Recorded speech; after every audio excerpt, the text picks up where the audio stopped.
Hey! Salut à tous les amis! C'est Yoshok! Aujourd'hui, enfin les achats récents, si tu veux, tu peux faire son caméraman! Hein. Salut! Tu peux faire son caméraman s'il veut, mais... Il y a déjà tout qui est posé quoi! Voilà, il peut! Mais donc voilà, alors, moi, mon dernier je l'ai pas fait, donc du coup on fait les 2 mois. Et il va falloir 2 mois parce que je fais la moitié des trucs quoi. Ouais! Je connais juste les jeux. Ouais, mais donc voilà. Donc on va pas perdre de temps parce qu'il y a 2-3 trucs. Peut-être 4, peut-être 10. Peut-être 20. Mais donc voilà, on va commencer par le tome 9 de The Quintessential Quintuple. Le tome 9 avec Miku en couverture, très belle couverture. J'aime toujours autant ce manga, lui il a pas vu, comme la moitié des trucs qui vont être présentés là. Même plus la moitié, je dirais tout. Ouais, on a eu tout. Mais donc voilà, toujours, j'adore toujours autant. C'est toujours génial et Miku first. D'ailleurs, on s'excuse Nico pour First. le bruit peut-être du ventilateur. Je m'en bats les couilles, il fait 2000 Il degrés. fait. C'est d'accord, mais on s'excuse quand même. On s'excuse. Et hors de question que j'allume ça. Oui. Enfin, vous m'excuserez, oui, le spot j'allume jamais, là j'ai une excuse, il fait 2000 degrés. On continue avec le tome numéro 3 de Rental Girlfriend avec la petite carte de ma waifu. T'es pas obligé de le mettre aussi près, tu vois. Genre, Non mais c'est bon, il il la la voit voit pas là. assez. Voilà. J'adore toujours ces petites cartes, j'aime toujours ces petits concepts. Les couvertures, je les aime beaucoup, c'est de Rental Girlfriend, voilà. J'aime beaucoup. En fait, comme j'ai déjà dit dans une autre vidéo, j'aime beaucoup les couvertures qui présentent juste un personnage, plutôt que montrer une action au combat, voilà. Voilà, c'était aujourd'hui ma critique, mais donc voilà. Avec toujours une petite phrase représentant le tome, c'est aussi très bien, je trouve. Mais, comment je peux dire, les dessins, j'y trouve toujours moyen, mais ça s'améliore, je trouve. Je trouve que ça s'améliore, et on voit pas ma best waifu du tout, mais on voit une de mes waifus, donc rien que pour ça, masterclass tome. Et avec la petite carte, donc c'est parfait. J'aurais aimé l'avoir en couverture pour ce tome. Alors on continue avec le tome 13 de Romeo vs Juliette où je vous ai fait une vidéo où je vous avais tout présenté. Il y a tout qui est toujours à côté de moi. Les 12, bah on arrive à la fin. Le 12 il s'est arrêté sur cliffhanger. Le 12 s'est arrêté sur un cliffhanger et donc on a la résolution des problèmes. Et on arrive vraiment vers la fin, ça se sent, de toute façon c'est dit dans le tome, c'est l'avant-dernier ou c'est bientôt, en tout cas c'est bientôt fini. Je vais être un peu triste quand ça sera fini, mais je vais vouloir une adaptation d'animé de la suite, parce qu'il n'y a qu'une saison, il n'y a pas la suite. Mais donc, très touchant, ce manga était touchant, si vous l'avez pas vu et que vous voulez vraiment un shoujo, bah déjà regardez l'animé. Et si vous aimez vraiment, lisez le manga, parce que c'est vraiment plaisant, Romeo vs Juliette. Ça se base un peu sur l'histoire de Romeo et Juliette. Ce qui est un peu logique au final. Ça s'appelle Romeo. Mais donc c'est un amour impossible aussi, un bel amour. Un magnifique amour. Ah oui, mais le couple principal est très bien. Hop, oh, continue. Oui, je vous ai dit que ça allait être très long. Ça allait être très long. Otome Game, un cadeau d'une amie. Et c'est très drôle. C'est juste très drôle. Les dessins sont vraiment cool en plus pour Game Manga. Ah, ça va vraiment super cool. Oh, j'aime beaucoup l'animé. La saison 2 arrive très prochainement. Donc moi je suis très content de ça. Ah, et c'est franchement trop propre. Je ne montre pas parce que j'avais pas montré. Parce que Romeo VC, je connais les dessins. En général, je montre toujours les dessins. Hein, hop, voilà. Voilà les dessins. Hein, qui sont relativement sympas. Une romance très sympathique. Alors, le truc que j'attendais depuis longtemps, Elfenlied, la nouvelle édition, déjà avec sa couverture. C'est magnifique la couverture. La couverture est vraiment super belle. Elle est vraiment belle. Bon, ils mettent Young. Ne lisez pas ça. Ne lisez pas ça si vous êtes jeune. C'est-à-dire, t'as des cœurs qui volent, t'as des têtes décapitées, t'as des yeux coupés, c'est très violent. Et le style, si vous n'êtes pas habitué au vieux manga, ça va vous déplaire. C'est pas... Le style de dessin, voilà, est assez vieux. C'est très vieux. C'est un vieux truc, ça se ressent dans le dessin. Mais ça reste que je suis très content que ça sorte parce que j'aime beaucoup Elfenlied. J'aime beaucoup Elfenlied. Je peux pas vous montrer ça. Ce que je vais le montrer, je peux pas. Je peux pas montrer ça. Désolé les gars. C'est 2002 les gars. Ça c'est 2002. Les premières pages. Donc ça prend plusieurs tomes en un seul. J'attendais vraiment ça. D'ailleurs ça se verra pas mais ça c'est du brochet. C'est-à-dire c'est rajouté en plus sur la couverture. Ce qui fait des effets super sympathiques. Le tome est immense, ça c'est un tome normal. Donc ça prend 2 tomes. Donc pour l'instant il n'y en a qu'un seul.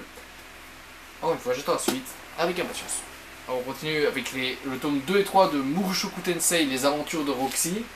Vu qu'il n'y a pas de tome de Mushoku Tensei qui sort pour l'instant, bah, j'ai continué Mushoku Tensei Roxy, que j'ai acheté ça, je l'ai acheté hier ou avant-hier, une connerie dans le genre. Non, j'ai acheté ça vendredi, Je me souviens maintenant. J'ai acheté ça vendredi, en allant en ville, je me suis dit je vais acheter 2, et très sympathique. Bon, le tome 1 m'avait un peu beaucoup spoil, un truc qui est pas arrivé dans le manga, mais voilà, je l'avais bien pris, surtout que c'est très prévenu qu'il y a des spoils, tout ça, mais oui. Mais donc voilà, et il y en a toujours, d'ailleurs là-dedans, il y en a toujours, on va pas blaguer, on voit des personnages par exemple adultes et tu les vois pas adultes, mais bon. Ça reste toujours très sympa et c'est mon passage préféré de l'animé, donc je continuerai vu que c'est pas ma priorité, j'achète lentement, je vais acheter lentement, mais je vais quand même les acheter parce que c'est quand même très plaisant. Lentement mais sûrement. Exactement. On continue, d'abord on va prendre d'abord le jeu le moins cher. Naruto Ultimate Ninja Storm 4, il y a PlayStation 1 que j'ai acheté pour pas cher, 10-15 balles, j'ai acheté, mais pas cher, je le voulais, j'aime beaucoup Naruto. Du coup je les ai tous parce que moi j'ai une compilation des 3 premiers jeux et il me manquait celui-là, donc voilà, je l'ai acheté. Donc Ultimate Ninja Storm. Naruto Ultimate Ninja Storm 4. J'ai juste pas le Naruto qui me manque, c'est le Storm Génération. Mais sinon j'ai le 1, 2, 3, le Révolution. Et du coup j'ai le 4. Donc voilà, très content quand même. Le jeu je l'ai tryhard vite. Et voilà. Malheureusement on ne peut pas live dessus. Sur PS4 on ne peut pas live dessus. C'est-à-dire c'est bloqué. Bandai bloque. C'est Bandai sûrement qui a demandé qu'on puisse pas faire ça. Parce qu'il y a des musiques, il y a plein de trucs copyright et donc tu n'as pas le droit. On continue avec. Bon, ça vous devez être sûrement en courant. Resident Evil Village. Jeu que j'ai pas du tout joué avec. Pas du tout. Pas du tout. Bon, du coup, le jeu il est toujours dans ma console. Il traîne dans ma console. Mais donc voilà. Jeu que j'attendais qu'à présent. Moi je suis un grand fan de la saga Resident Evil. Le 8, je vous ferai sûrement une vidéo pour donner l'habitude. Je ne vais pas le donner là, je vais juste dire qu'il est très bien. Franchement, il est très bien. Et il y a le A-Reverse si tu l'achètes du coup. Et quand il sortira, je ferai sûrement un live pour l'essayer parce que ça a l'air sympa. Sans plus, mais ça a l'air sympa. Donc du coup, avoir à essayer. Si vous n'avez pas vu les lives, je vous conseille d'aller les voir. Et il faudrait que je sorte la suite des best-of, mais mon PC est down. Donc je vais monter avec mon téléphone. Donc les best-of pour l'instant c'est un peu mort, les gars. Tout ce qui est best-of. Et du coup mon PC est down là. Donc je vais faire de mon mieux pour sortir toujours des vidéos et tout ça. Mais donc voilà. Resident Evil Village. Allez voir le best-of si vous voulez vraiment pas vous taper des lives. C'est vrai, il y en a certains qui sont très longs.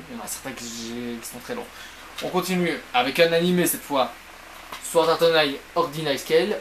Donc du coup je continue ma collection de DVD SAO vu que j'ai les 2 premiers arcs. J'ai SAO Alternative GGO et du coup maintenant j'ai le premier film. Non pas le premier, c'est officiellement pas le premier. Mais c'est le vrai premier film au cinéma du coup. Que j'ai acheté pour une vingtaine d'euros. Très sympa, du coup je l'ai regardé directement en rentrant à nouveau. Ça m'a fait plaisir de retrouver l'univers. J'aime beaucoup la couverture là.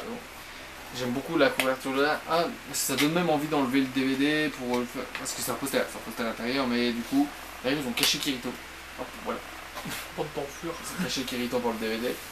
Mais donc voilà, très content de l'achat, c'était pas cher. Et mon petit craquage du mois dernier, où j'ai vraiment exagéré, j'ai acheté Steins Gate 0. Qui est entre guillemets une suite, c'est pas vraiment une suite à Steins Gate, mais c'est un spin-off. Grossièrement c'est un spin-off, c'est dans une autre timeline, mais donc ça explique qu'est-ce qui serait passé si un personnage serait mort. Je dis pas quel, bien sûr, je dis pas lequel, mais ça explique du coup une autre histoire qui change totalement la vision de l'animé. C'est ma série préférée Steins Gate, du coup il y en a 2, mais sur les 2 c'est ma préférée. Et franchement, je vous conseille de la voir si vous n'avez pas vu. Mais de toute façon, je vous conseille Steins Gate tout court. Si vous n'avez pas vu Steins Gate, c'est un scénario complexe, mais vraiment une très bonne histoire. Une histoire prenante, des personnages attachants. Ça a été un des coups de cœur à ce moment-là. Steins Gate 0, j'ai encore plus aimé. Il faudrait que je me fasse un jour les visual novels. Mais donc voilà. Normalement, ça. Hop, tous les personnages dessus. Hop. Les passages principaux. Hop. et le petit livret qui raconte résumé de chaque épisode et fiche pour chaque personnage. Hop. Mais rien de spécial. Je l'ai acheté à 30 €. De base, je devais m'acheter Clannad et au final, j'ai abandonné parce qu'il coûte 40 balles. Et du coup, je vais m'acheter la suite que je préfère. J'aime beaucoup Clannad, il n'y a pas de souci, mais 40 balles pour une série que j'aime moins que la suite, je vais plutôt acheter la suite. Du coup, voilà mes achats. On va faire un petit topo. Testgate, comme vous venez de voir. Sword Art Online. Ordina Scale. 2 jeux vidéo, Naruto Temen, Ninja Storm 4, Resident Evil 8 Village. Je parle très vite. Mushoku Tensei, Les Aventures de Roxy, tome 2 et 3. Elfen Lied, tome 1, la réédition. Otome Game, tome 1. Romeo vs Juliette, tome 13. Rental Girlfriend, tome 3 avec la petite carte. Et The Kitty Seattle Quintuple, tome 9. J'espère que cette vidéo vous a plu. Lâchez un like, commentez la vidéo, abonnez-vous en masse. Hein. Écoutez, on arrive au. Je sais pas combien d'années. Tout doucement. 5 ans sûrement. 5-6 ans. Parce que dans ce style-là, Ça fait 5 ans qu'on j'ai vérifié. Bon, arrivons 300. Hein. Road to 300. Road to 300. Et Road de tous les 5 ans. Du coup, j'espère que cette vidéo vous a plu. Au revoir mon ami. Au revoir.